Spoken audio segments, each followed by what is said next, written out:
I bow to all the seekers of spirit. The seeking of spirit has been described by so many people from ancient time. It is nothing new that I am telling you, that a human awareness reaches a point where it starts seeing that there has to be something beyond.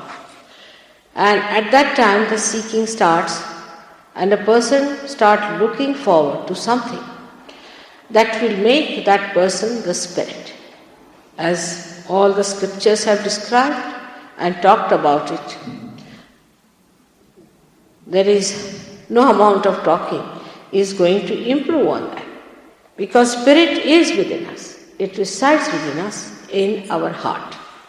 Now, as it is, you must have heard many people talking about it, that you have to be spirit, that you have to get your self-realization, you have to have self-knowledge, you have to know yourself. But in Sahaja Yoga today, what one has to do is to establish that, to actualize that, to make it an experience of your own. And this is a very big gift, I think a very unique discovery that has come to us, that we can actualize it. Now we have to understand one simple thing, that when the spirit manifests within us, what should happen on the very gross level? What should happen? Firstly, it must be invigorating. Means you must get more energy in the body, you must feel physically better. By going to any process or any method or any experience, if health-wise, if you cannot improve, then must know that it is not the spirit. Because spirit is complete health, or it never gets sick. That is what spirit is. So first thing that should happen to you is that it should be an invigorating life, a very dynamic life. The second thing that should happen to you is that you become a very peaceful and a relaxed personality. Not like the ones who were agitated and were angry and shouting. There is nothing to shout and get angry. It's a kind of a fear these people have, perhaps, that if the truth they face or if the reality that comes, they will have no place in this world. That might be one of the reasons which makes them agitated. A person like Christ, about whom people talk and think that Christ is in their pocket, must know that first and foremost thing, the greatness of Christ was that he used a weapon of forgiveness. He was such a peaceful person, and the cross also, that he said that forgive those who are doing this, O Father, because they do not know what they are doing. That kind of a personality, you can say, is a spiritual personality, and not a person who gets agitated and hot-tempered and starts shouting at people. The time today is extremely precarious, which we do not realize. For example, if you ask these people, if Christ comes and stands here, how will they recognize Christ? Is there any way of recognizing Christ? They might be the ones who crucified Christ because they did not recognize at that time. How will they recognize Christ? Is a very simple question which we never try to answer. There's no way to understand how we are going to recognize Christ. A very, very simple question has no answer, because you cannot. You cannot recognize it. Because your awareness cannot make you understand. Like somebody told me that there's somebody who claims that he's Christ. I said, all right, ask him to walk on the water. If he can walk on the water, then think that he's Christ. That's one of the qualities of Christ. Now, whatever is the quality of a particular advent is to be seen in that advent. Every advent has a particular quality which is being already described in the ancient books. You should not accept anybody because he says, I'm this and I'm that. This is the problem with us, that we get ourselves wedded to some sort of a mental conception, live with it. Our forefathers live with it, their forefathers have lived with it, and ultimately we find there's nothing left. So one has to know that at least when you say that you believe in Christ, how will you recognize if Christ comes? Is there any method? Is there any sure method that will tell you that he is Christ. There is. If you become the spirit, you have vibrations. You feel the cool breeze. You have a new awareness, a vibratory awareness. The fifth dimension within you rises into that point, by which when you ask, is this Christ? The vibrations will flow tremendously. You will know this is Christ. If he is a fake person, you might even get blisters in your hand. You might even get terrible heat from such a person. But if it is Christ, you will get tremendous breeze in your hand. This is the sign how to make out whether he is Christ or not. That's why he said that you will be calling me Christ, Christ, I won't recognize you. Neither you will recognize him. That's a fact. You live with an idea, with a mental projection, and then you kill all your possibilities, chances of your ascent. You must keep yourself open like a scientist does. Keep yourself open. Your mind should be open. You should not close down by any dogma or any kind of such theory that makes you completely excluded from the rest of the thing, or which makes you non-reflective, which makes you a person who cannot reflect, cannot think anymore about it. Such a personality, if you develop, it is going to be very, very dangerous for you. So the personality should be open, should be receptive to understand. Now, as I told you yesterday, that it is a spontaneous happening, is the happening of the living process with. It is nothing to do with artificial things. Of course, when the churches were established, they tried to do good to people in the sense, they told them that you be in the balance, you keep to the balance and all that. But it went too far with certain things like baptism, I think, that where everybody started putting their hands on top of anyone and said that you are baptized. That's not proper. What we call anadhikar cheshta, means it is unauthorized. To baptize someone is not the authority that you can get from any school, colleges, but you have to get it from God. If you are a realized soul, then you can baptize others. Everybody cannot baptize everyone. Even I don't think Christ's disciples baptized anyone. They did not.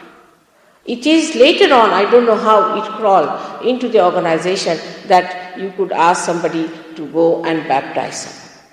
William Blake has clearly said that the priest cursed me on my head and I cried and wept. Actually, that person who has to baptize has to be a realized soul, because baptism means awakening of the Kundalini and breaking up this fontanelle bone area open to the subtle. And that you cannot do it, so you better not do it. You are unauthorized. In all humbleness and humility, one must understand that that is not your job. Say, for example, I do not know anything about the machinery or about the car. I start driving. What will happen?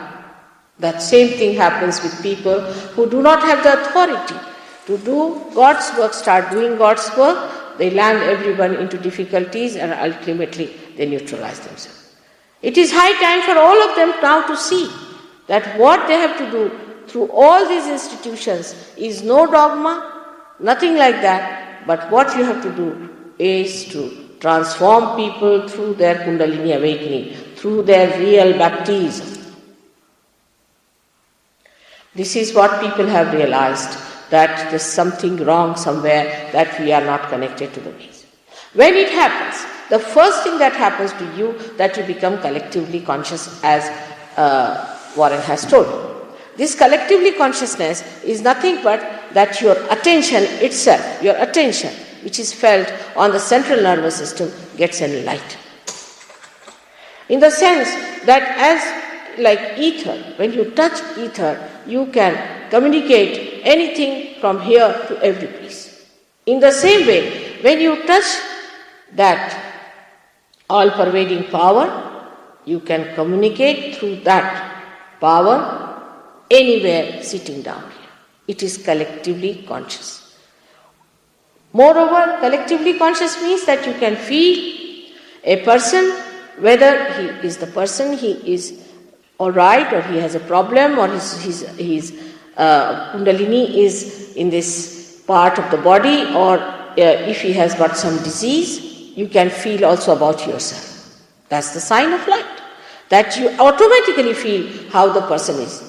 You may not, out of courtesy in your breathing, say it loudly, or you may not try to inform the person. The other day one lady came to me and she was having cancer, no doubt. But I didn't tell her. I tried, and I think now she's cured. So you don't have to tell the person, because you don't have to achieve anything by telling. What you have to do is to achieve if she can be alright, if you can give them realization. But your attitude is not to cure people. That's not the attitude of the divine, because it has got common sense. If you know that a certain car is going to be a junk forever, it is of no use. You don't repair such cars. So despite the affection and compassion you have for everyone, you want to see that by giving realization to this man who is absolutely good for nothing and all that, you are just going to throw pearls before him. So you don't even want to talk to such a man about realization. Leave alone giving realization. This is such a headache to give realization to a man who is absolutely against God. Like Hitler, for example, if he says that, "Mother, give me realization," what should I do? It is just like that. So you have to have basically a temperament of seeking. If you are a seeker, then you get your realization and you become collectively conscious.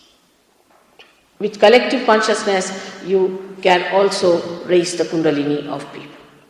You can cure people. You can mentally improve them.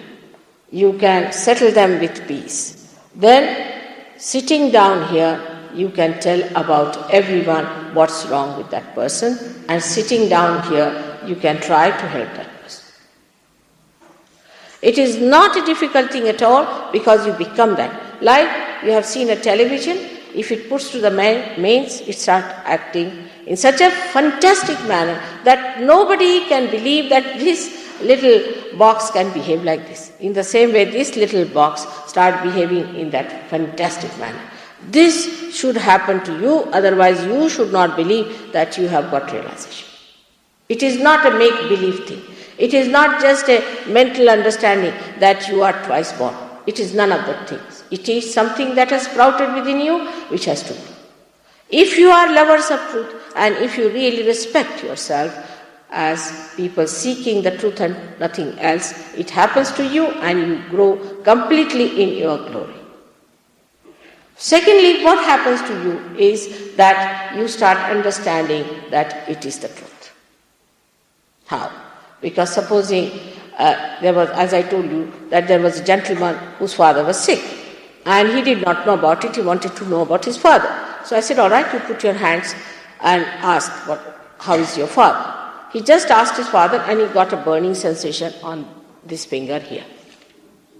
So he asked me, I decoded it. I said, this finger relates to this portion and these are the centers of your father. If it is so, then you better ask your father, but I'm sure he must be down with very bad bronchitis. He telephoned to his mother in Scotland because she came on the phone and she said, your father is down with very bad bronchitis.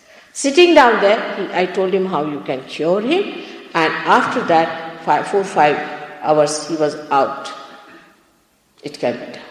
You are that fantastic. You are that glorious. So your attention becomes enlightened. There is no question of you trying to put some spirits into things and doing all these useless things. Only thing what you have to do is to awaken the spirit in that person who is sick, and the spirit takes over. Because it becomes also the truth. You start understanding that this is the truth. Because you verify it. Every moment you verify it. First you think it's a fluke. Sometimes you think by chance. You think, oh maybe so. Later on you start seeing that it is true, it is so. You put 10 children if they are realized souls, and there are many these days, even in your country, I have seen lots of children who are born realized.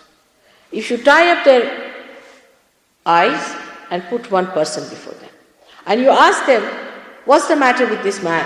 You tell us, what's the thing? They'll raise one finger, this finger, supposing. You ask him, did you have a heart attack? This shows the heart. Yes, I had. How do you know? I said, all of them are showing one finger, this is the heart. And then you start understanding that this is the truth. There is no argument, there is no other opinion about it, only one opinion, because truth is absolute. Somebody says this is Christ, somebody says that is Christ, somebody says this is Krishna, that is Rama. It is never like that. It is one. The truth is one. You cannot have two opinions. And is absolutely your subject, becomes enlightened, and you can say this is the truth. So the second thing that happens to you, that you start knowing the truth which is absolute. Now if you put your hands, say like this, now as you have become a computer, you are a computer which has started. Even all these instruments that have come are parallel to our evolution. Whatever is within us has come. But if you see a computer, it has to think. But without thinking, I look at you, I know you are there, I don't have to think about it. This kind of a computer, human beings will take thousands of years even to make, that just thinks and spontaneously knows. We are already such a big computer, but we are even become absolute computers when we start asking a question, is there God? Now those who are atheists, if they ask a question, they start getting cool breeze in the hands. You ask any absolute question, was Christ the Son of God? Why should people accept Bible? Why should they accept anything? They accept this, because if you ask, you get the breeze, cool breeze in the hand as an answer. Then you know it as a truth. But could be, people should know that how it is absolute. I'll tell you an example, like as we have some fanatics here, in India we also have lots of fanatics. And in Pune, they had arranged my program in a hall where it was belonging to Brahmins. So they are another type of twice-born people, self-certified. So they learned that I'm not a Brahmin. So they were very angry, they said, we can't have her program here.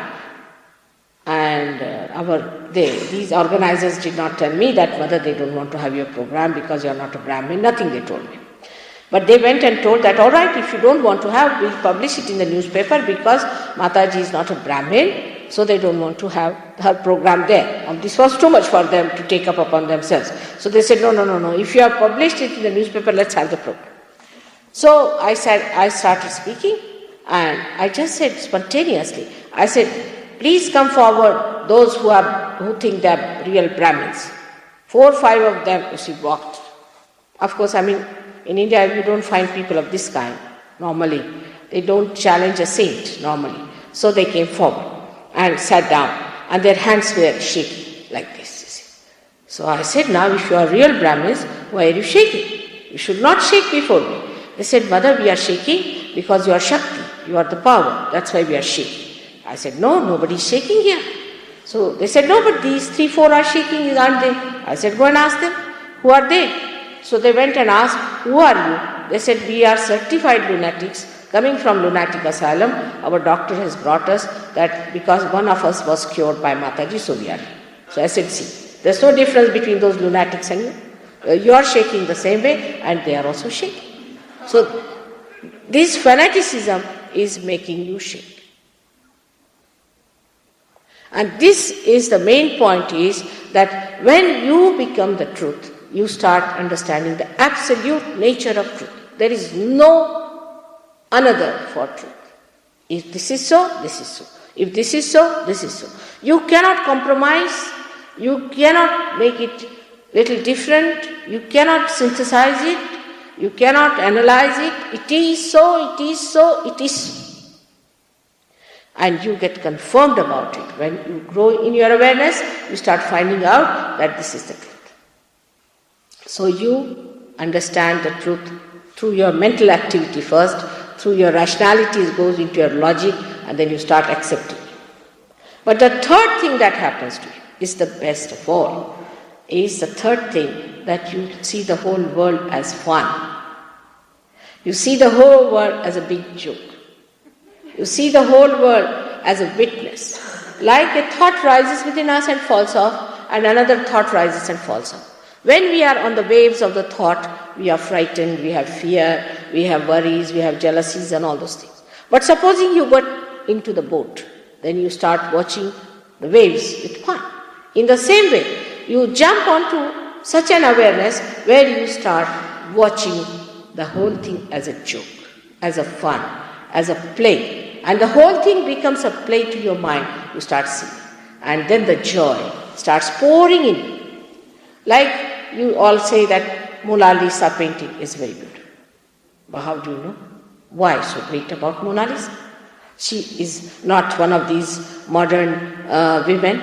She is a very old-fashioned woman, quite plump. And why do you say that that painting is so beautiful? What's so much about her? Now, if you are a realized soul, you can see it gives vibrations. It soothes your spirit. That's why it is the best. If you go to the Sistine Chapel of the Vatican, what Michelangelo has done is nothing but he has created vibrations there, tremendous vibrations. And you see Christ, how they have shown Christ there. A robust, tall fellow standing there, throwing people here and there. This is what is happening today. This is the time of judgment. And the whole thing is nothing but the Kundalini they have shown, and at Agya Chakra, Christ is standing there and throwing people this side and that side. This is what it is. He is depicted there through his own understanding, because he was a realized soul. He showed it very clearly.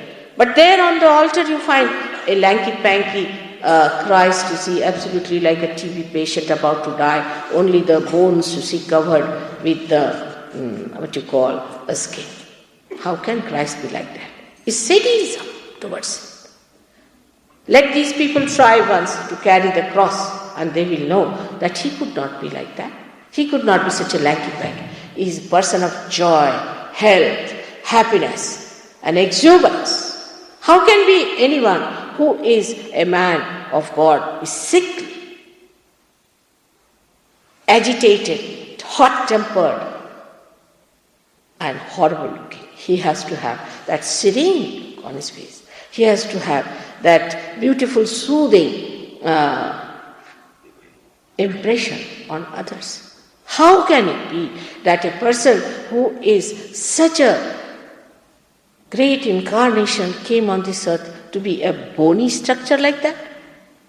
This is what it is. We have such misconceptions about all of them, such misconceptions, and we want to put all these conceptions on God, but you cannot conceptualize God. The thing that stands between you and yourself is your ego and your condition. Both things stand against you. They are like barriers. When this Kundalini rises, as you see here, it's not here. When she rises and crosses over this center, they didn't bring the chart today.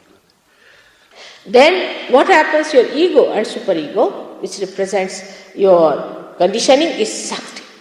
When it is sucked in, that is the center of Christ. When he is awakened within you, he sucks in. That's the place where he is at the cross. Tomorrow, I think they'll bring the chart and I'll be able to explain to you in more details. And that is the time when you are neither the ego nor the superego and you become the self. The joy starts trickling. The whole thing is joy. The joy starts coming in you. All other pursuits are joyless. There is no joy in the whole thing. And joy doesn't have duality like happiness or unhappiness. Happiness comes to you when your ego is pampered, and unhappiness comes to you when your conditioning troubles you. But joy has no duality. It's just a feeling of complete elevated soul.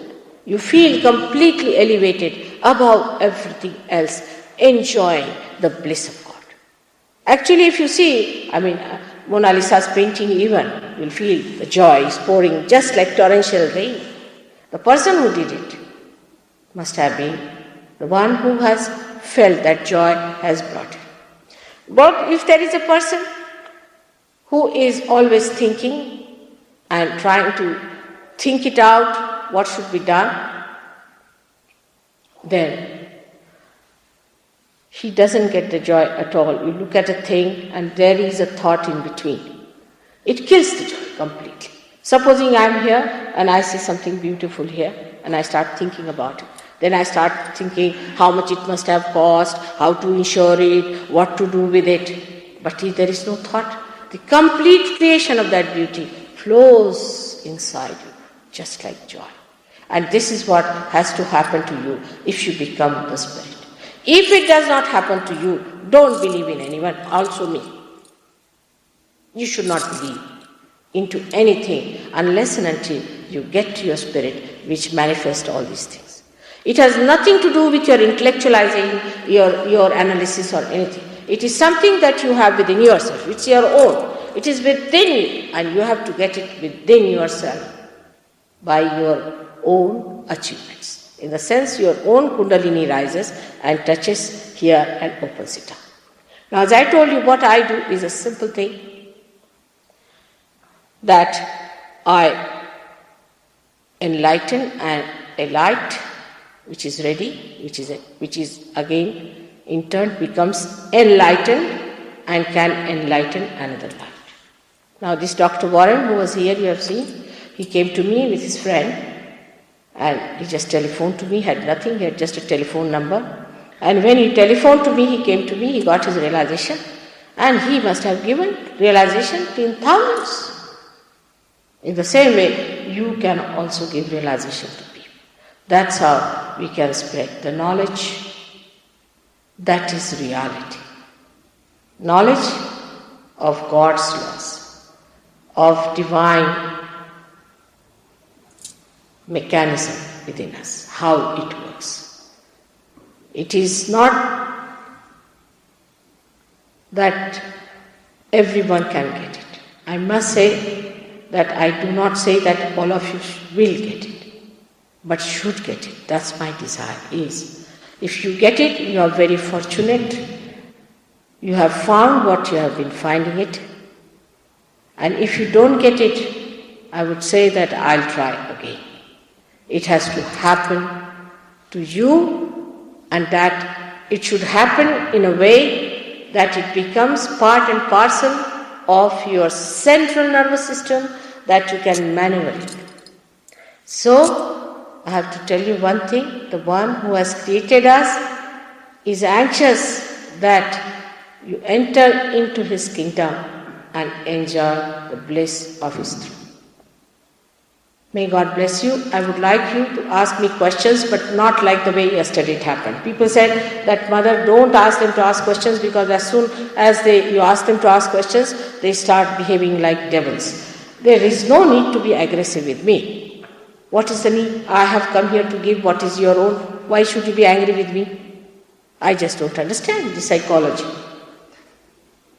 I have not come to take away anything from you. I think they're outside. They're not in here. All right. Ask me questions, please. Yes. You said that the truth was universal and the same for everyone. And I'm of the idea that for an individual, their reality is strongly influenced by their belief of what reality is. What did he say? And I He said, just a moment. He said that, as you have said, truth is universal and that it is reality, but everybody's concept of reality may be different. Yeah, it is. I know that. It is true that the concept has to be different, isn't it? Not too close. Has to be different, because everybody has their own brain and to understand and think it through their brain. But when you become the reality, then there is no more concept, it's reality itself. Because you start working through your consciousness, through your central nervous system. It is no more a concept, it becomes the reality itself. That's true, that it has to be different. Naturally, I understand that. I don't mind having them different concepts. But don't believe in your concepts, because it has given no results. It has shown no results so far. That's all. concepts dissolve.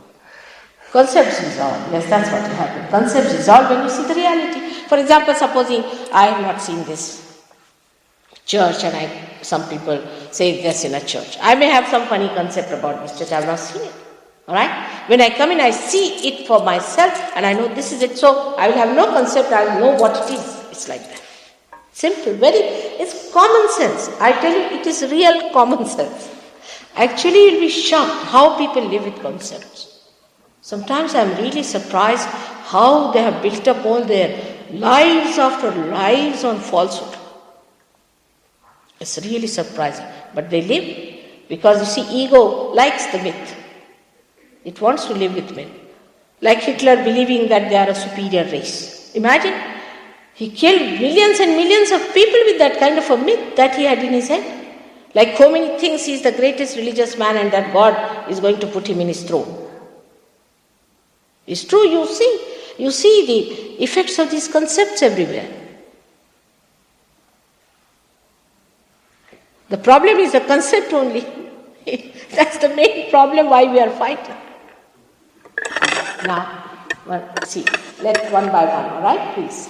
Now, one this side, one this side. Could you please talk about the love and compassion of the Divine Mother and her qualities? Talk about that.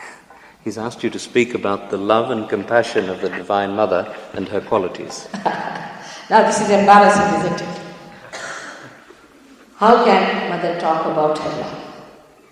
You can judge it by the Mother Earth. Mother Earth has a capacity to nourish us. She has a capacity to soothe us.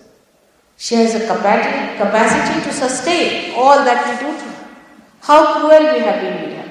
First of all, we commit all kinds of sins. We do all kinds of wrong things on her back. Then we extract for our stupid ideas of having all kinds of things, we extract things from her. Still, she doesn't say anything to us. She doesn't bother about those things. But sometimes we go too far with her, then she punishes us. She does punish.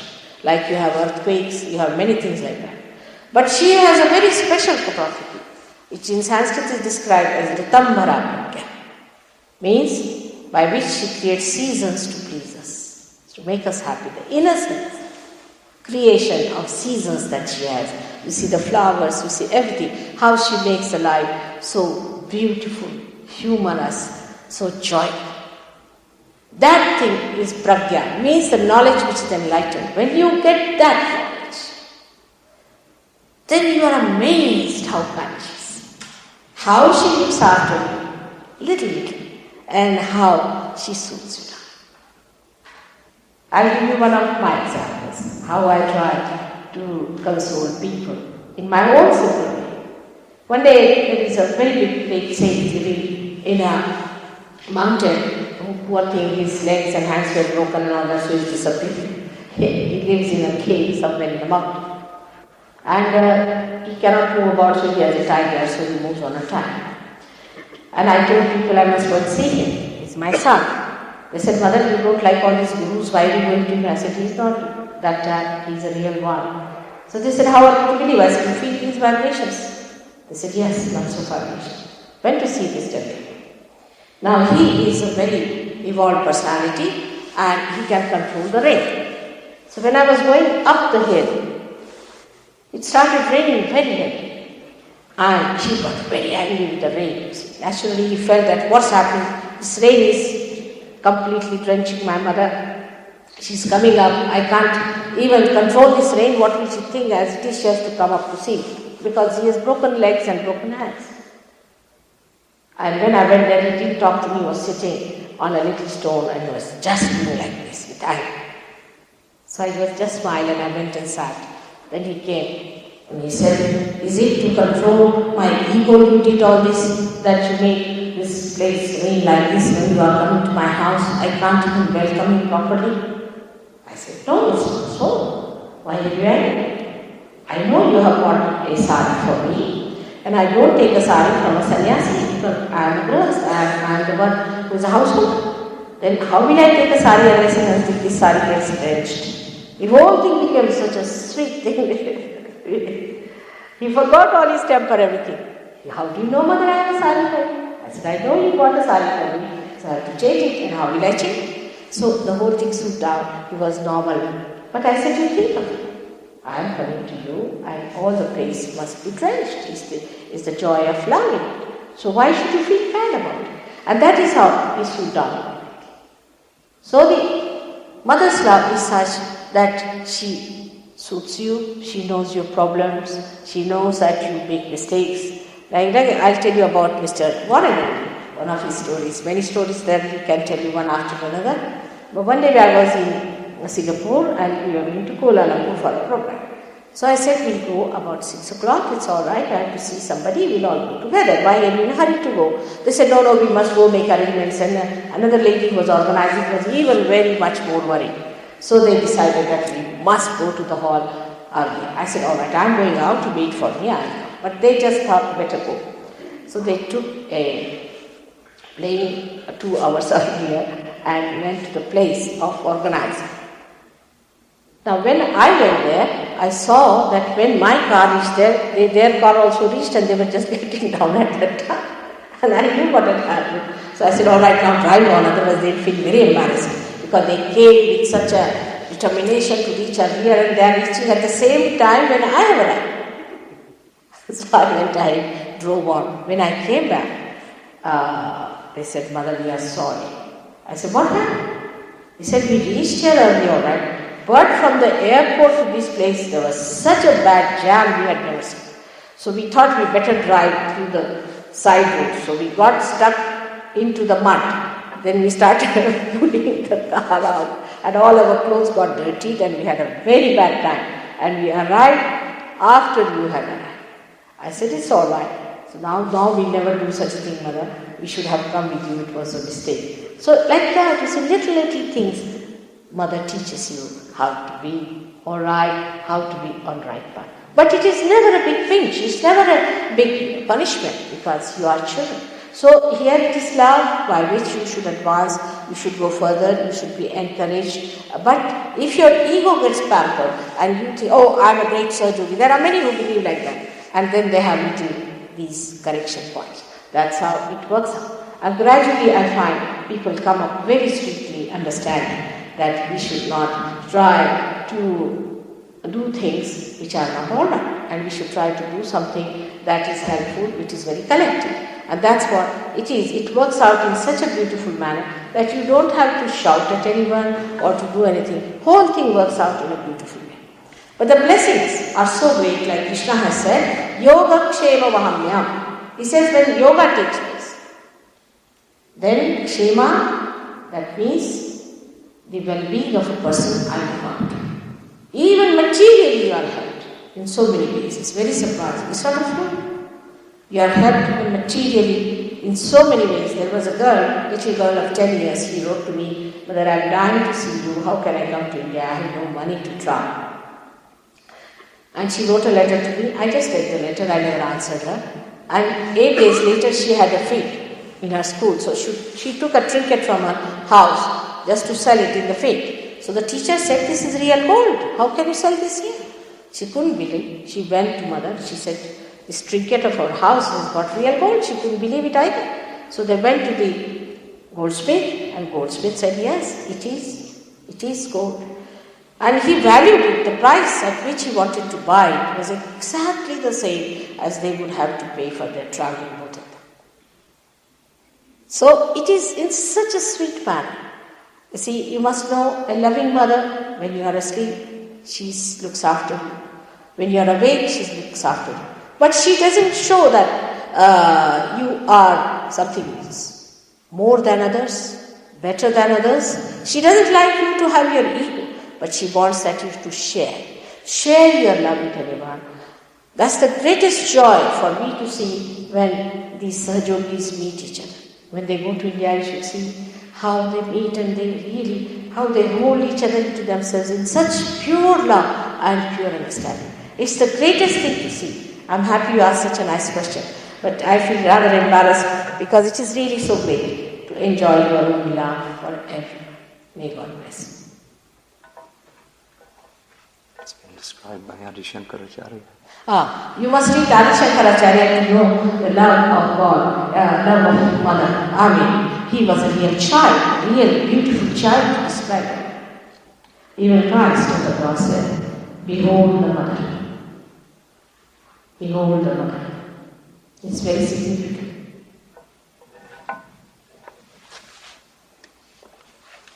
What else?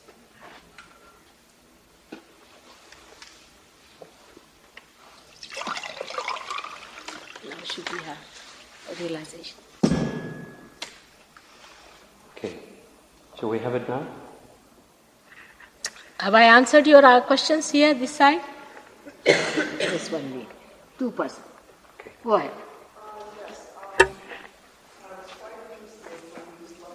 Loudly, please. Loudly. Yes, you were one of the few people whom I never heard say anything about the Christ and how we recognize him. There's a lot of different theories and stories about this. What I want to ask you is, in your knowledge or in your belief, which I don't know, that if he will come or is here already in physical form, or as they say, the second coming of Christ in the Bible, what your belief or knowledge might be concerning. She's referring to the, how will you said, how will you recognize Christ? You referred to that. So she raises the question, what is your idea, your theory, your concept of Christ? Will he be coming on a white horse? Will he be, is he going to come? Is this going to happen? Is what? Yes, all that is going to happen. No doubt. I have no concept about it, that's the fact. Yes. But that man is not going to give any lectures. He's not going to allow you to ask any questions. He's not going to give any answer. No realization, nothing. Just sorting out, the last sorting out will take place. He has got 11 powers of destruction. He's called as a Karacharya. Once he arrives, you will have no place to hide your faces if you are not with him. It's time now that we join him, just now, at this moment. Otherwise, there is no saving for him. It's a fact, no doubt, but it's absolute truth.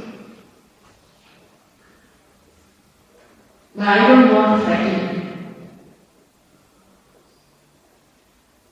Because that's how people are trying by frightening others. I don't want to frighten him, but it's a fact.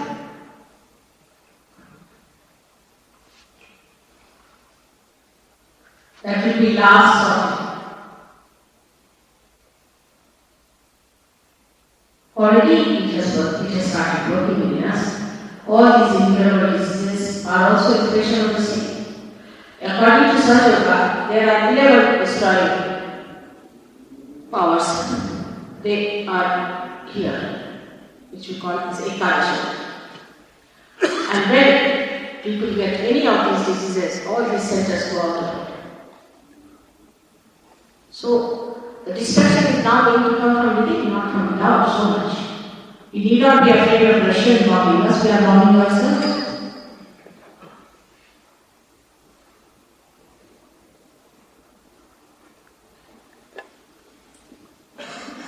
Yes. One more. This is the last. Yes. There's a lady transport. Is it considered spiritually appropriate to greet one intuitively as my soul greets your soul? And it is that gentle awareness of tuning into the other person and the healing procedure will take place in accordance to one's own purpose. How does that? I'm sorry, I can't. Will you stand again and just say it again? Make it short. Make it very brief. The idea of a soul greeting another soul. My soul greets your soul. The idea of us and one soul greeting another soul. Alright. From that standpoint, you are tuning into that higher level of awareness. The healing procedure necessary at that point in time would take place in accordance to one soul aligned with purpose. Am I to that track? I think you have another concept about healing, but let's analyze it. That's okay. No. She's talking about one soul to another and the healing process, and is there any particular way in which we should do this? No. You should never bother about the souls that are there. Leave them alone. Christ has said that leave the dead alone, have nothing to do with the dead. Each of these are own soul, living. Living soul, you mean to say, or dead souls?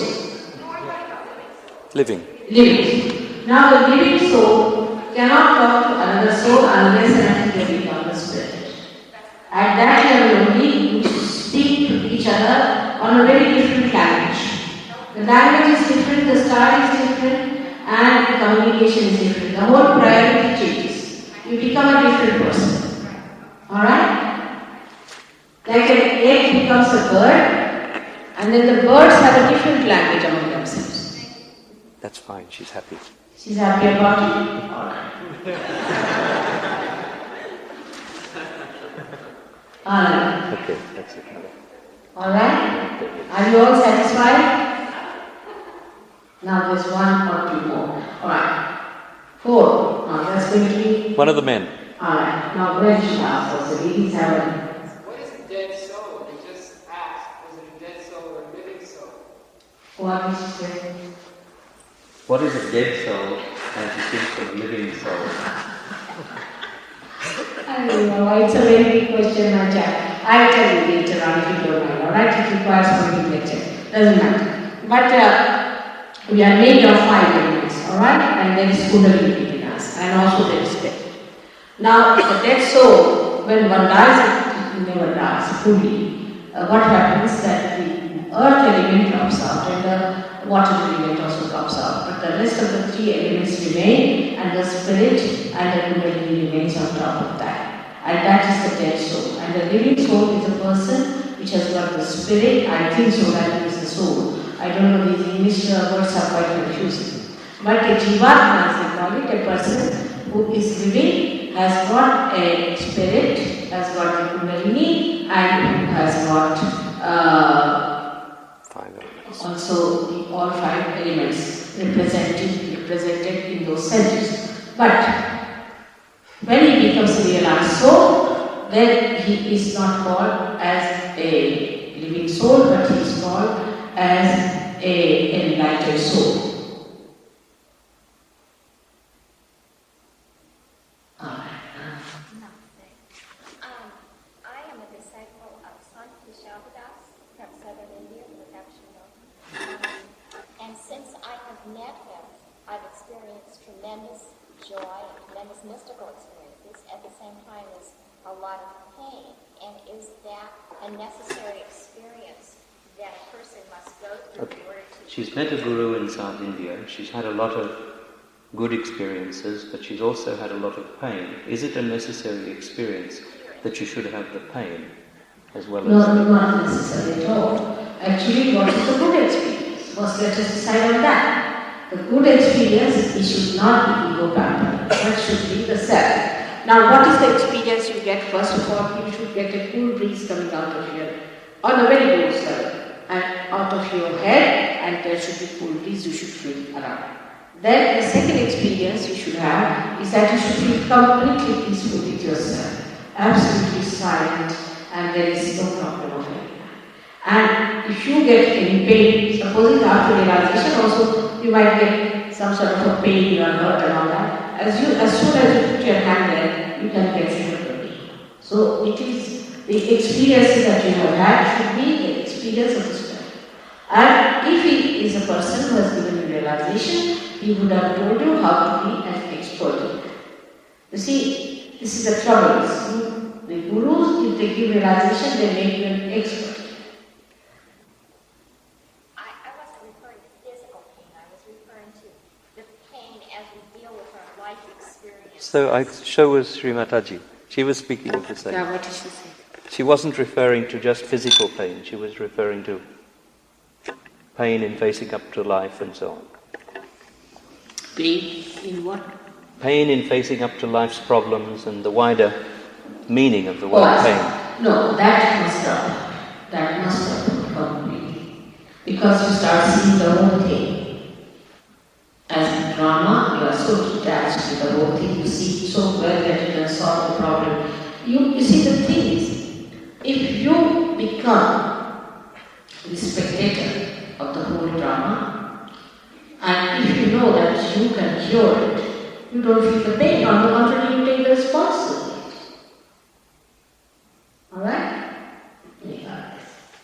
have it.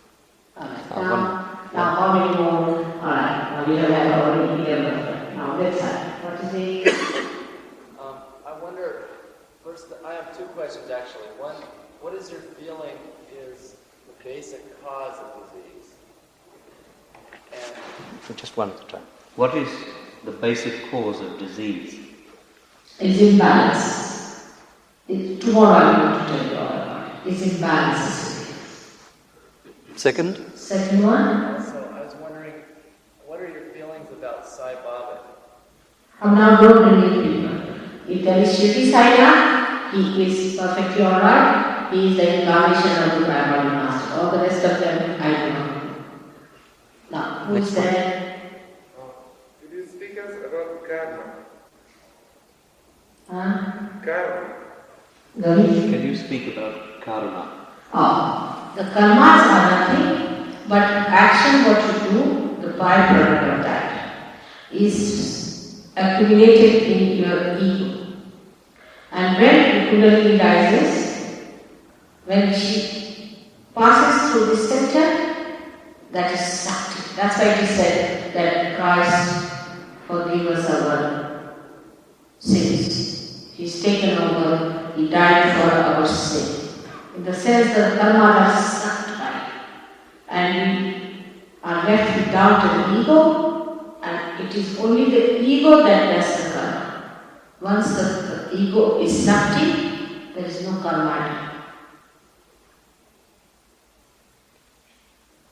Can we say or another person? Alright. Now, just ask one more question, alright? Now they are anxious to have the experience. Please ask one question. Do you mean we create karma? Do you mean that do we create karma? Yes, we do. When we do action, you see, karma is only the myth that human beings have. Animals don't have.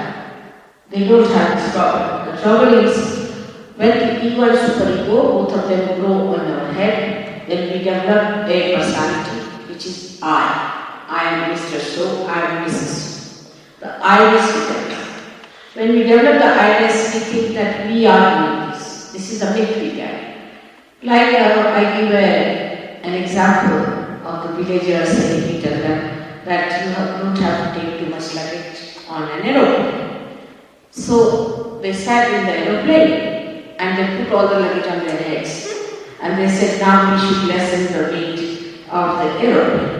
It is something like that is our karma, that we take the responsibility of doing the work. While we don't do any work ourselves, if you see, what work we do? It's all dead.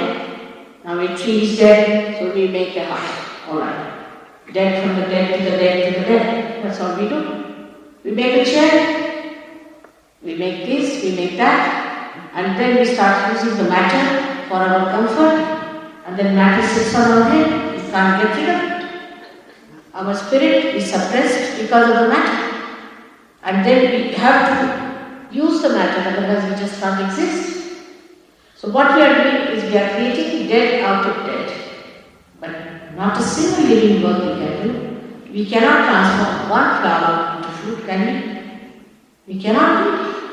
So whatever is done by God Almighty, by His living powers. Whatever we do is all dead, but we think we are doing, and that's why we create karma, which is a myth. Okay. Just everyone slip their shoes off so as to make a better contact with the earth. What is it? There's a Put your hands up. It's all right. It's okay, they're recording. Be comfortable and sit with your hands on your lap. And when Shri Mataji asks, just close the eyes.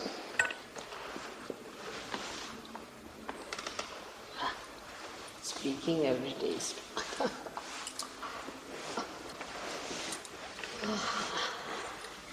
All that you have to do at this stage is be hungry for it and to ask humbly for it in your heart. Please, Mother, give me my realization. Because you have to desire it. And that's where she cannot cross your freedom. If you don't want it, then as she says, you're free to go. But if you want it, put your hands out and ask humbly in your heart, please, Mother, give me my realization. We have to humble ourselves down. Now, we have to just put our hands like this. Yesterday I told you, day before, that the left hand represents our desire and the right hand our action. So we have to use the left hand for desiring. Put it in your lap like this, keep your fingers stretched and sit comfortably. That's very important, to sit comfortably so that there's no problem in your eyes. Shoes you can put back under the chair and put your feet straight like this on the ground, not touching each other.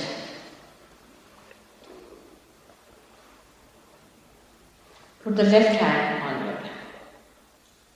And the right hand, I'll tell you how to use it. Just now you can put both the hands on your lap. And now close your eyes. Now don't open your eyes till I tell you, because Kundalini won't rise. It's not hypnotism. Something has to happen within. So just keep your eyes completely closed till I tell you. Now put your right hand on your heart, on the left hand side, and press it. Now you are the spirit, and the spirit resides in your heart. So you have to just ask the question 3 times. Mother, am I the spirit? Just ask, in a humble way, and with full confidence. Mother, am I the spirit?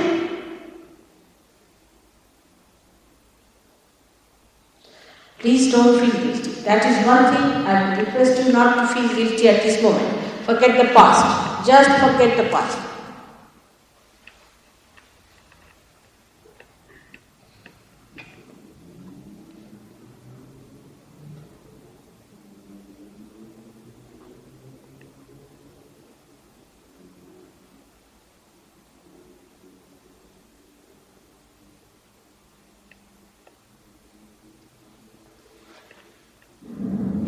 Now keeping the right hand, left hand as it is, bring the left hand down on your stomach, on the left hand side, to a center which is of the primordial master.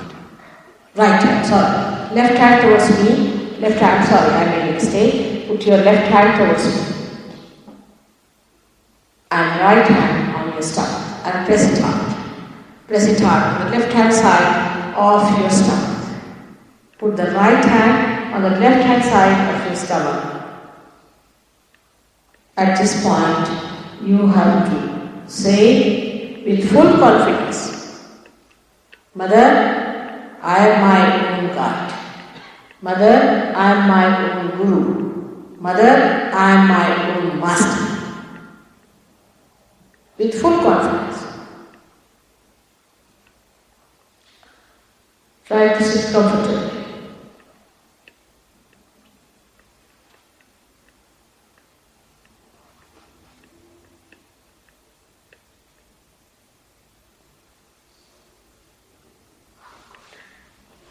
Now, this has to be said 10 times, because we have 10 valences. Human beings have got 10 valences. So we have to say 10 times.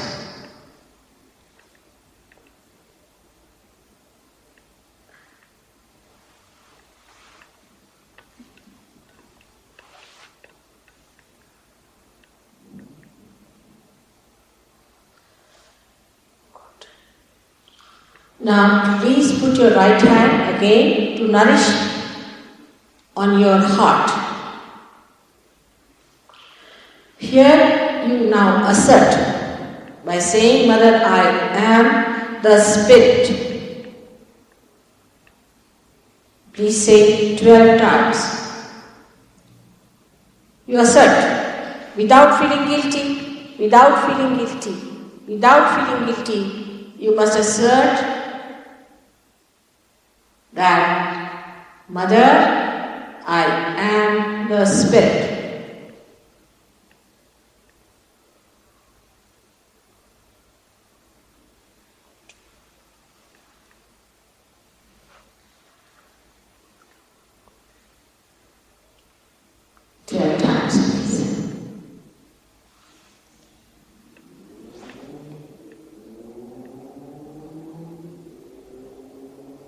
Please don't feel guilty. Best thing would be to put your right hand on the base of your neck, on your shoulder, on the left hand side. Right hand. From front, yes. On the left hand side. Here, you hold it tight. From the front, you take your hand and be comfortable. And hold it tight. Here you say, Mother, I am not guilty. Please say it 16 times. Please say it. It's too much.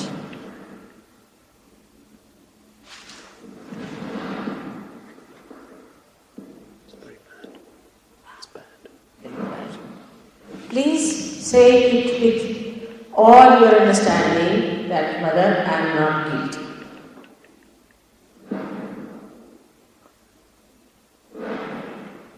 It's too much.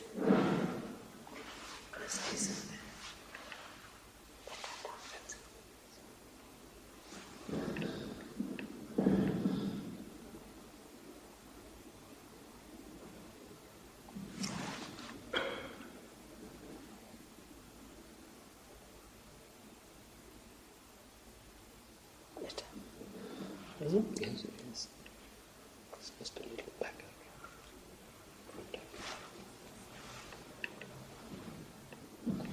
Now, put your right hand across your forehead. Across your forehead. At this point, you have to say, Mother, I forgive everyone. Please say, Mother, I forgive everyone.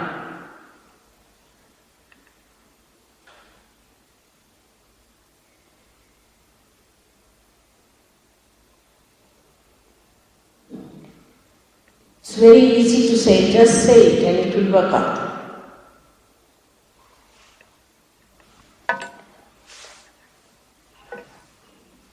Now, put your right hand on the back of your head. Hold it tight. If you know the optic lobe, where it is placed, on the back of your head.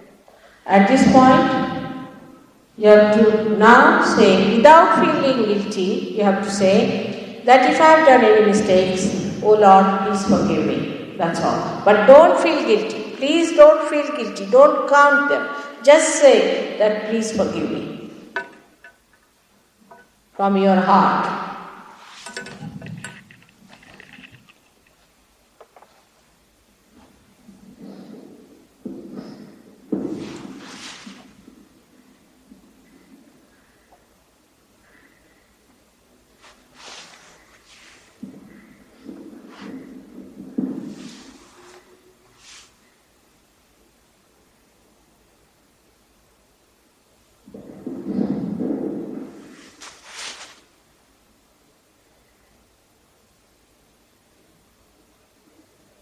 This.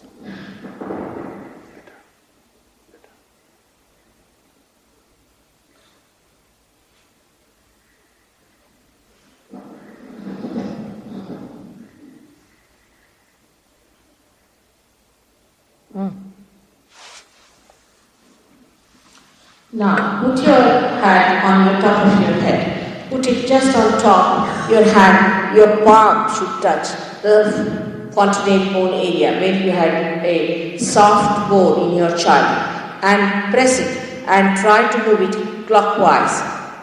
Now at this point, as I said, I cannot cross your freedom and you have to ask for your realization, otherwise I cannot force it. So just say 7 times, Mother, I want my realization, please give me realization. 7 times.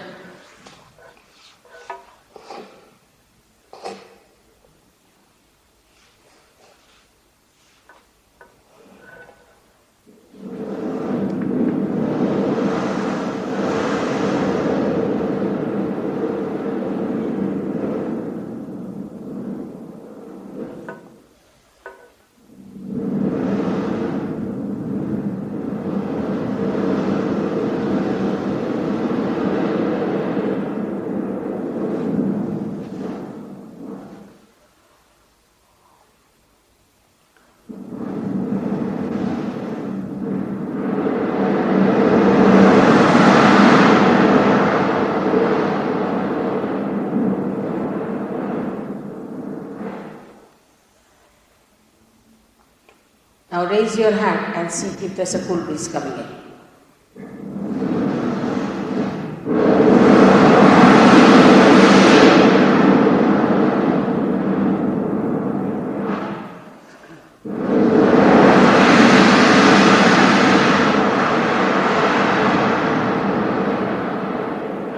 Now change your hand, please. Put your right hand down and the left hand on top of your head. And now see, raise it little high, about 6 inches high. 6 inches high.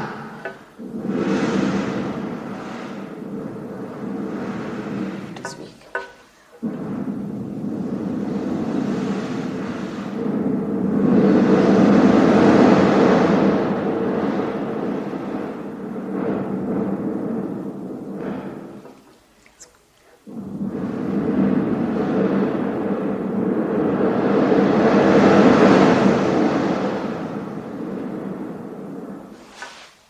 Got most of it.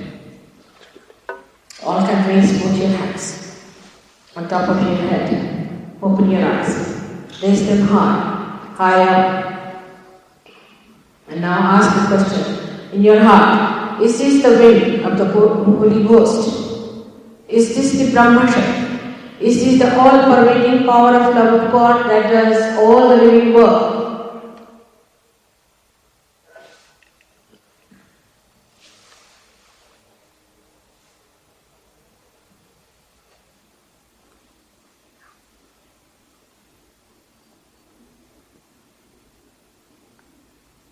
Now feel it yourself. Those who have come for the second time must have definitely felt it, but I'll tell you today what is to be done tonight and work it out. It will be better. You might get a photograph from these people tonight. In the beginning, it's better to use my photograph because it has got vibrations. Now what you can do is to put a candle in front of the photograph and you can see the vibrations are coming from the photograph. Now put the left hand towards the photograph and right hand like this. Just now you can do it. Put the left hand towards me and the right hand like this. Now this is the balance. This is the balance we are doing. Put left hand towards me and right hand out like this at the back. You see like this. So we are ventilating. Alright. Now see on the left hand if it is coming.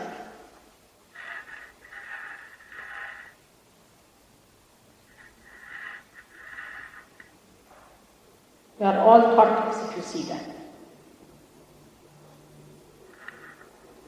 Now, you put your right hand towards you and left hand like this. Heart.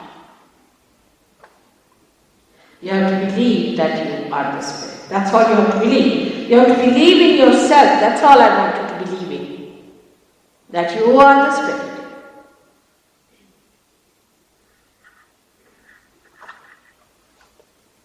Good?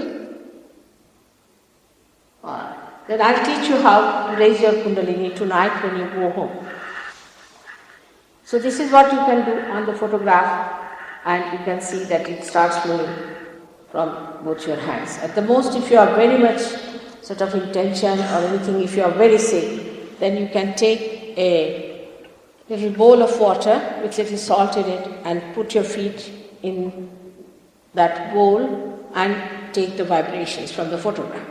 But if you feel cool breeze in your hand and cool breeze moving in this hand, then everything is perfect. Now you have to learn. Tomorrow I'll tell you what it means, how to use it, how to become a master. It's a simple thing. Now today I'll teach you how to raise your own Kundalini, which is your own. Now put your left hand in front of the Kundalini. Here. All of you sitting down. Can you see me? Put your left hand like this. Just like this in front. Like this in front. This hand like this. The right hand has to be moved up, front, down, back, like that, clockwise. You have to raise it. Now, let us raise our Kundalini. Start it moving slowly, like this, like this, like this, and throw your hands up, absolutely loose, and then give it a twist. Throw your head back, and now give it a knot. That's one. You have to do it thrice. Again, let's do it. Hold the hand in front and start moving it.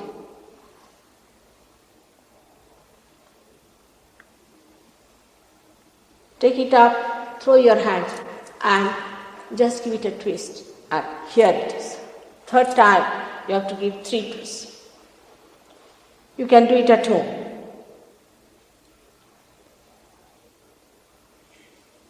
Throw back your hands, head and hands loose, and give it 1, then the second one, and then the third one, like this. Now see, it will improve.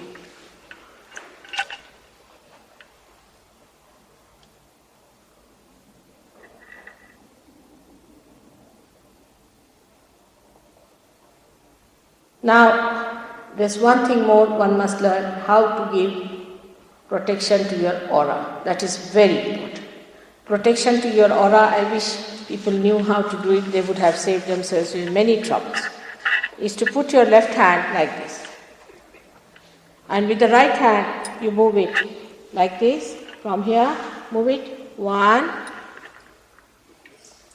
go back. 2,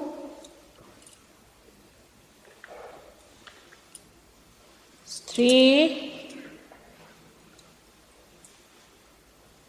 4,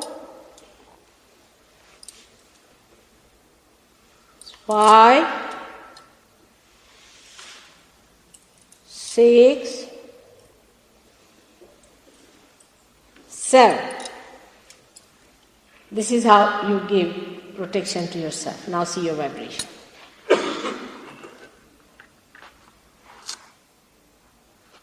Alright? It's better. Now what happens that when you are judging others' vibration, you can just start judging like this, it's alright, or give him a bondage like this. This is the bondage of love. Because it is flowing through your hands. When you move your hands, actually the power is flowing through your hands and fingers. So what you are doing is maneuvering. So you give it a bandhan, like we have a good luck sign, like that to him, and then see the vibrations. Now if you want to see your own vibrations, you give yourself a bandhan like this, and then see your own vibration. You try tonight, don't talk too much about it, don't argue. You are beyond mind. And that's why don't argue about it. The becoming is the most important part. Thus it is the difficult part of Sahaja Yoga. It is like no other thing that here unless and until you become, it is of no use. You have to become, then you have to grow, then you have to become the expert, ultimately the master. That's what it is. And for which you cannot pay. May God bless you.